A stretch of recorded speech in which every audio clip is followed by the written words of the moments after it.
Hello everyone and welcome to How to Choose a Main in BFA. In this video I will lay out for you a series of questions you should be asking yourself when going through this process. We are about a week away from launch, so if you haven't figured it out by now, don't fret friend, Mr. Couchy has you covered. This video might be a bit more ranty than my previous, so be prepared. The first thing I want to talk about is that you should never base your choice off of current spec damage. Asking, but what spec is the strongest, is dumb. Choosing mindlessly based off of damage doesn't make sense, because you may not be the right choice for that class. You may not like it, you may have been instructed to play it and your heart just isn't in it, or you randomly saw a dude tear it up in LFR and got inspired to try your own hand at it and realize that you're actual trash, because you haven't put hundreds of hours into the mastery of it that guy probably did. Even with a cursory glance through Warcraft logs over the past 3 raid tiers, you can see the overall specs change drastically from tier to tier. Every class is represented at some point, and every class will be viable throughout any raid. So please, stop being one note and try to make your own choice by asking yourself a few important questions. Are you a person who likes running in a melee, screaming your heart out, and hacking and slashing at your foe? Or are you more of a hide behind a tree and pew pew with fancy magics kind of guy? Class fantasy, at its most general level, represents the fantastical representation of archetypes we unconsciously understand. Are you like a caregiver? Are you a wizard? A rebel? Do you fall somewhere in between? Or are you a combination of a few? There are 12 classes to choose from. Read through the Blizzard tooltips, visit Discords or Wowhead guides, and really research what kind of class is interesting to you. Don't base your choice off of someone else's subjective review of that class. WoW also offers a plethora of content at many different skill levels. Are you a weekend warrior or are you a lifer? Do you want to raid, PvP, push Mythic Plus dungeons, quest, RP, or achievement hunt? Do you expect to tackle most of the solo or do you want groups? If you raid, how much do you want to raid? What is expected of you in your raid group? Are you only going to be part of that pug life or do you want to actively be part of a guild? The content that you focus on will determine how useful or vital you are going to be. Useful in what respect? Well, that's something for you to decide as well. There are 3 main roles in WoW, and they are tanks, healers, and DPS. Tanks are mostly used in PvP for raid and dungeon content, or flag carriers in PvP.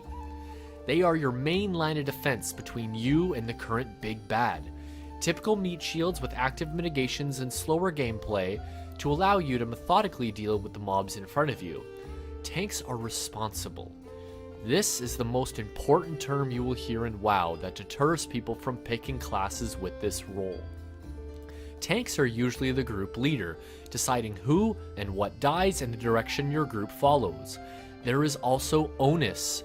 If a mob is running amok, you can immediately identify whose job it is to manage the mobs accordingly. This is similar to healers. If someone dies, the reflex is to blame the healer. So why the hell would I want to take blame? I'll just stick to DPS, no pressure, right? Well, not true, friend. For example, in Mythic Plus dungeons at level 10, a new affix gets implemented called Infested. There will be a parasite inside a certain number of non-boss mobs that makes that mob resistant to CC, deals bonus damage, and have more health. Once it dies, 2 spawns of Gahoon emerge and make their way to another mob to infest it, but they can be killed and stunned along the way. If they don't die, you have jeopardized the completion of the key in time, setting back the group. Consider who and what you will affect. If you choose a tank and you can't make raid night, how does that affect your raid? If you're the main healer in a Mythic Plus team, do they just pug a healer when you're not there? If you're the only rogue in your group that requires mass stealth for a particular strategy, how can your buddies do without you? All roles have their own responsibilities, but pick based on what you can handle. Okay, so let's say you've decided your role, what and how much you want to play, and for argument's sake we will choose that you want to do some sweet deeps. So let's call it a rogue. and light up those meters. It's going to be so good when you see rank 1 beside your name, right?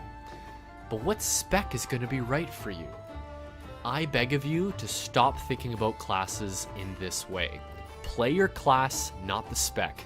Especially if you're an all DPS class. What happens in the eventuality that assassination rogues get nerfed, or outlaw and sub get buffed to the point that in different situations they are so much stronger that your choice of assassination has become a hindrance on the rest of the group?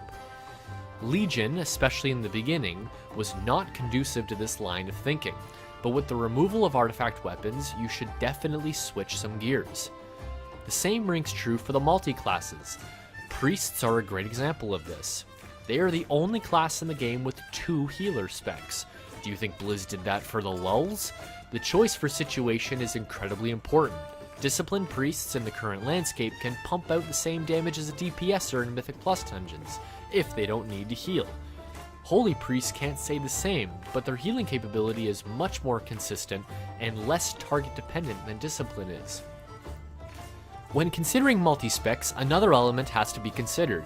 If you choose a class to do it all, say a monk, that can tank, heal, and DPS, don't be upset if your heal or DPS spec are a little shite. You can fairly reliably be fine with your tank spec, but your DPS spec might be currently crap, and not up to par with other classes.